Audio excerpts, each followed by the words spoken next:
ಶುಭಾಶಯಗಳನ್ನ ತಿಳಿಸೋದ್ರ ಮುಖೇನ ಇವತ್ತೇನು ಕರ್ನಾಟಕ ರಕ್ಷಣಾ ವೇದಿಕೆ ಸ್ವಾಭಿಮಾನಿ ಬಣ JP ನಗರದಲ್ಲಿ ಅಬೂಬಕರ್ ನಾಯಕತ್ವದಲ್ಲಿ ಇವತ್ತು ಅರ್ಥಪೂರ್ಣವಾದಂಥ ಕನ್ನಡ ರಾಜ್ಯೋತ್ಸವನ ಆಚರಿಸ್ತಾ ಇರ್ತಕ್ಕಂಥದ್ದು ನಿಜವಾಗ್ಲೂ ಸಂತೋಷ ತಂದಿದೆ. ಕಾರಣ ಬಡ ಏನಿವತ್ತು ಬೆಂಗಳೂರಿನಲ್ಲಿ ವಿಶೇಷವಾಗಿ ಇಂಥ ಜಾಗೃತಿಗಳು ಹೆಚ್ಚು ಆಗಬೇಕು.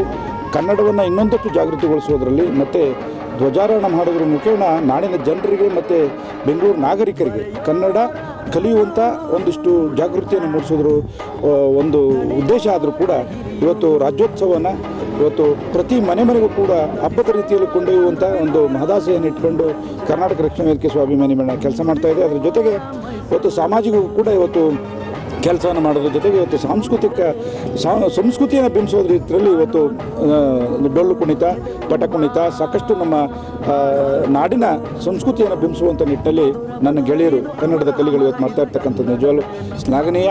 ಎಲ್ಲ ಏನಿವತ್ತು ಬಡಾವಣೆಗಳಲ್ಲಿ ಇಂಥ ಉತ್ಸವಗಳಾಗೋದ್ರಿಂದ ಜನರಲ್ಲಿ ಇನ್ನೊಂದಷ್ಟು ಸ್ಫೂರ್ತಿದಾಯಕವಾದಂಥ ಇಂಥ ಕಾರ್ಯಕ್ರಮಗಳು ಮಾಡಲಿಕ್ಕೆ ನಮ್ಮ ಯುವಕರು ಒಂದಿಷ್ಟು ಅವಕಾಶ ಮಾಡಿಕೊಡ್ಬೇಕು ಅಂಥೇಳಿ ನಾನು ಇವತ್ತು ಈ ಸಂದರ್ಭದಲ್ಲಿ ಭಾಳ ಸಂತೋಷದಿಂದ ಅವ್ರನ್ನಲ್ಲಿ ಮನವಿ ಮಾಡ್ತೇನೆ. ಇವತ್ತು ಕರ್ನಾಟಕ ರಕ್ಷಣಾ ವೇದಿಕೆ ಸ್ವಾಭಿಮಾನಿ ಬಣದಲ್ಲಿ ಸನ್ಮಾನ್ಯ ಶ್ರೀ P. ಕೃಷ್ಣೇಗೌಡರ ನೇತೃತ್ವದಲ್ಲಿ ಏನು ಇವತ್ತು ರಾಜ್ಯೋತ್ಸವ ಕಾರ್ಯಕ್ರಮವನ್ನು ಹಮ್ಮಿಕೊಳ್ಳಲಾಗಿದೆ.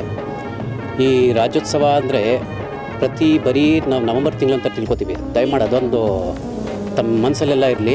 ನವೆಂಬರ್ ತಿಂಗಳಲ್ಲ, ನಮ್ಗೆ ಯಾವಾಗ ನಮ್ಮ ಕನ್ನಡ ನಾಡಿಗೆ ನಮಗೆ ಭಾಷೆಗೋಸ್ಕರ ಈ ರಾಜ್ಯೋತ್ಸವ ಅಂತ ಪ್ರಾರಂಭ ಆಗಿದೆ. ಪ್ರತಿ ದಿವಸ ವರ್ಷದ 365 ದಿವಸನೂ ರಾಜ್ಯೋತ್ಸವ ಮಾಡಬೇಕಂತ ನಾನು ಹೇಳ್ತೀನಿ.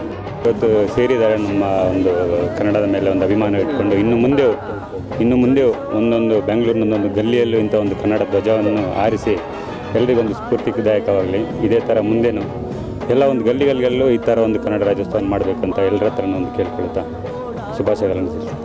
ದಂಡನ್ನು ಕಟ್ಕೊಂಡು ರಾಜ್ಯದಲ್ಲಿ ಉದ್ದಗಲಕ್ಕೆ ಮತ್ತು ನಾಡಿನಾದ್ಯಂತ ವಿಶೇಷವಾಗಿ ರಾಜಧಾನಿಯಲ್ಲಿ ಕನ್ನಡಕ್ಕೆ ಒಂದಷ್ಟು ಮೆರುಗು ತುಂಬತಕ್ಕಂಥ ಕಾರ್ಯಕ್ರಮಗಳನ್ನ ಮಾಡ್ತಾ ಇರ್ತಕ್ಕಂಥದ್ದು ನಿಜವಾಗ್ಲೂ ಕೂಡ ನಮಗೆ ಹೆಮ್ಮೆ ಆಗ್ತಿದೆ. ಇವತ್ತು ನಾನು ಸುಮಾರು ಸಂಘಟನೆಗಳನ್ನು ನೋಡಿದ್ದೀವಿ. ಕೇವಲ ಹಣದಾಸೆಗಾಗಿರ್ಬೋದು, ಕೇವಲ ಯಾವುದೋ ಒಂದು ಪ್ರತಿಷ್ಠೆಗಾಗಿರ್ಬೋದು ವಿಜೃಂಭಣೆ ಮಾಡ್ತಕ್ಕಂಥದ್ದು ಅವಶ್ಯಕತೆ ಇಲ್ಲ. ಸಾರಾಸಗಟಾಗಿ ಒಂದೇ ಮಾತಲ್ಲಿ ಹೇಳಬೇಕು ಅಂದರೆ ಕನ್ನಡವನ್ನು ಕಟ್ಟಕ್ಕೆ ವಿಜೃಂಭಣೆ ಬೇಡ, ಕರೆಕ್ಟಾಗಿ ಕನ್ನಡದ ಕಟ್ಟಾಳು ಆಗಿರತಕ್ಕಂಥ ಭಾವನೆಯನ್ನು ತುಂಬತಕ್ಕಂಥ ನಮ್ಮ ರಾಜ್ಯಾಧ್ಯಕ್ಷರಾದ ಶ್ರೀ ಕೃಷ್ಣೇಗೌಡರ ಒಂದು ಸಾರಥ್ಯದಲ್ಲಿ ಅವರ ಮಾರ್ಗದರ್ಶನದಲ್ಲಿ ಕನ್ನಡವನ್ನು ಕಟ್ತಾ ಇದ್ದೀವಿ ಅನ್ನೋ ಹೇಳಿಕೆ ಹೆಮ್ಮೆ ಪಡ್ತಾ ನನ್ನ ಎರಡು ಮಾತನ್ನು ಮುಗಿಸ್ತೇನೆ.